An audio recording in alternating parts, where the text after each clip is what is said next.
As spring approaches, many of us like to get a start on planning for next school year.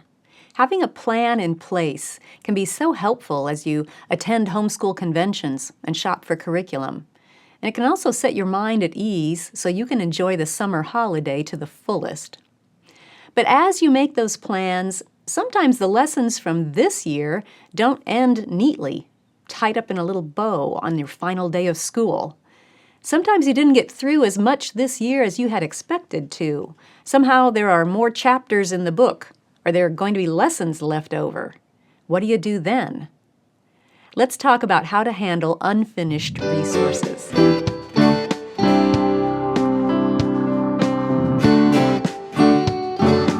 Welcome to the Simply Charlotte Mason podcast. I'm Sonia Schaefer. It can be exciting to look at a fresh school year with a blank slate. We can make it whatever we want to make it. But unfinished resources from this year can dampen that enthusiasm a bit. How can we start new when we have leftovers? As we near the end of a school year and we see that this resource or this book isn't going to be finished, one of two defaults tend to kick in, maybe both. We either push to get that book done this year, or we toss it aside and think, it doesn't matter if we finish it or not. Now, either of those decisions might be a good one, depending on the situation, and we'll talk more about that in a minute. But I want to encourage you to think it through and make your decision in a way that aligns with what you believe about education. Don't allow the calendar to pressure you into abandoning your principles and making an inferior choice. When we let the time pressure get to us and decide we need to push to get a resource done, that often means trying to cram more into a day. We end up with longer lessons, longer days. Yes, we're checking off the boxes that we covered the material, but our children, and we, are usually trying to push through with overtired brains. And that means less actual learning is happening. We're settling for an appearance of education, but we're not really educating.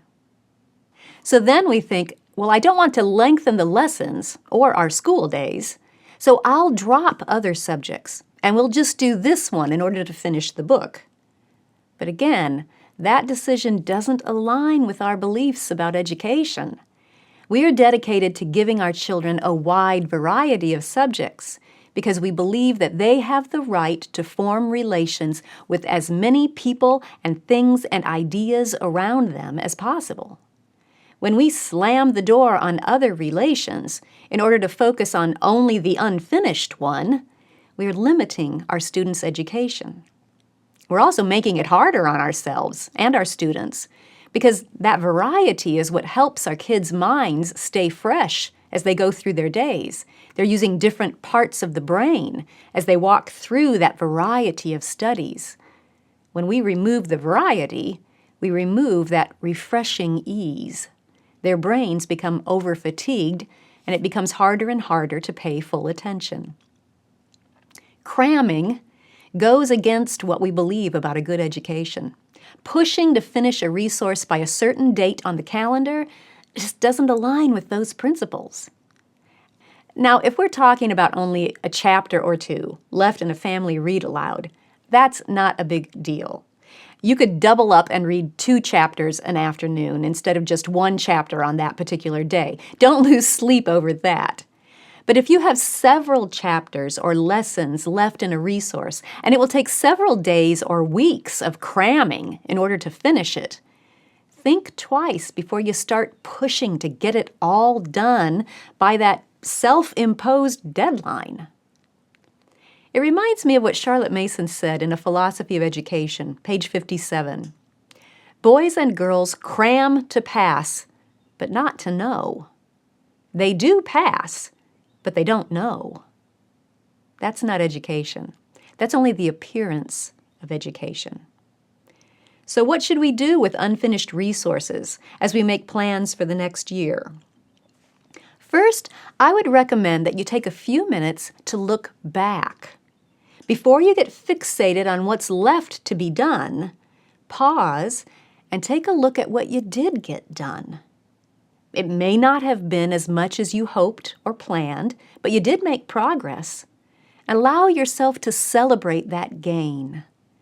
Charlotte believed that growth, physical, intellectual, moral, spiritual, is the sole end of education. The Story of Charlotte Mason, page 231. So look for growth in any of those areas and be grateful. Then, try to identify the reasons that you didn't finish the resource. There can be many different reasons.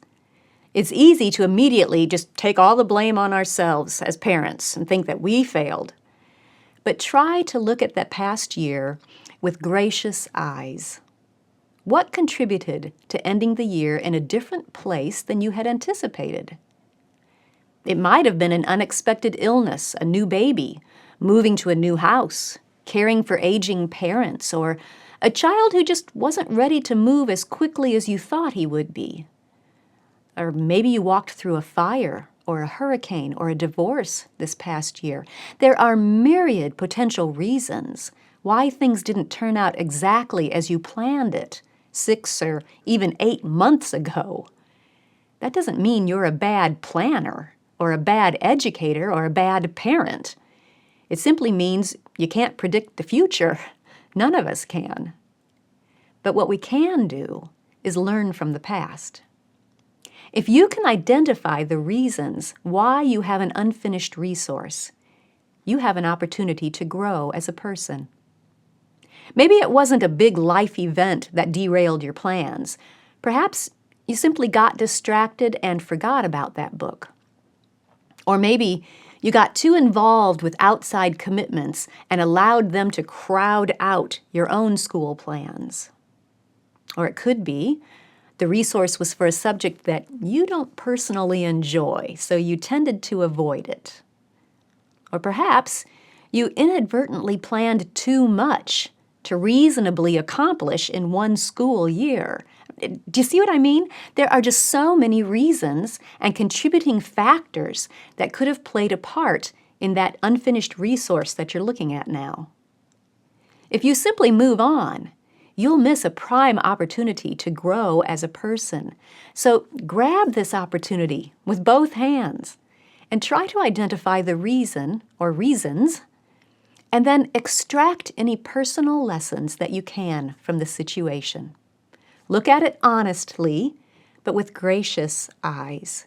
Pinpoint what went wrong, but assume best intentions. Then, determine what you can learn from it as you move forward.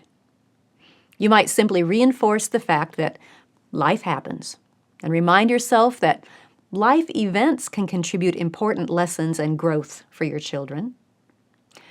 If you discover that a planning decision last fall was at fault, be grateful for that discovery and determine how you can adjust and improve it this time. Or perhaps it was some decisions you made along the way this past year that caused you to get off course. Think about why you made those decisions. Determine how you can grow in that area, and then set about living in alignment with that idea. Looking back is not about beating yourself up or conjuring up another bad mommy trophy for your mental shelf. It's about celebrating what was accomplished, learning from what happened, and allowing it to inform the next phase of life. It's about continuing to grow as a person. Once you've looked back with gratefulness and openness to learning what you can from the past, now it's time to look ahead. Now it's time to determine what you will do with that unfinished resource. Let's talk through 3 options to consider. Set it aside, put it on pause, or keep going. Now, all 3 are valid choices in different situations. I can't tell you which one to choose, but I can give you some things to consider as you think through which option might be best in your situation. Some resources can be set aside and left unfinished. This decision usually works best with topic-based subjects. Topic-based subjects are school subjects that do not depend on the student's skill level. For example, it doesn't matter whether a child reads about the Middle Ages in 4th grade or in 8th grade. It's a topic. And the same goes for picture studies and music studies and poetry. Your choice of artist or composer or poet is a topic. These are the subjects that you can do as a family with all your students together. History, geography, and Bible could fall into this category as well. When you're considering a resource as a potential candidate for setting aside and leaving unfinished, think through questions such as, are we tired of this topic? Is this study beginning to sap the joy out of learning? Or maybe most of the family is tired of a topic, but one student loves it. Well, then ask yourself, is this resource something that this interested child could pick up and finish on her own during her leisure time if she wants to? When it comes down to history, geography, or Bible, consider whether setting this resource aside will leave a comprehension gap that could be confusing to the students. Now, we're not talking about a gap in skills, remember that. We're talking about a topic. For example, maybe you've gotten through Daniel in Bible history, and you're thinking of setting aside the rest of the Old Testament and jumping into Matthew next year. Well, that means that you'll be leaving out Nehemiah and the Israelites' return from their captivity in Babylon. Matthew starts with them back in the Holy Land. Will skipping that part cause confusion and leave your students wondering how they got back there? It's just something to consider. Also ask yourself, will we be coming back to this topic in a future year? History especially is usually taught in cycles, so depending on the ages of your students, they will probably come back to that time period again. Where you are in that history cycle needs to be considered. And an extension of considering where you are in that cycle is thinking about how it might affect a high school student. If you have a high school student, consider whether finishing that particular resource is necessary in order to earn needed high school credit. The answer may be yes, or it may be, no, it's not necessary. You just need to think through all of those aspects as you determine the best course of action for your family. Another option to think through is potentially putting the unfinished resource on pause and then picking it up again next year, wherever you left off. I would recommend this option for skill-based subjects especially, for language arts or math skills, for example. When you're dealing with a skill-based subject, each skill needs to be mastered before moving on to the next one. If you leave out or skip a skill, your student could stumble over the next one because he will lack that firm foundation. Of course, you can absolutely use this option with a topic-based subject as well. For instance, you could easily finish a history time period or a geography region next year before moving on. Don't let the calendar dictate what you can or cannot study. Learning is a continuous process. In fact, for that matter, you don't have to take summers off. You can set up your own school year to fit your family, whether that's 4 days a week all year round or 3 weeks on, 1 week off year round. Our family did that one for many years. You don't have to follow a traditional school calendar of 9 months on and 3 months off. I'll leave a link in the description to an episode that offers several ideas for how to set up a non-traditional school year. With a schedule like that, you can just keep going no matter what month it is.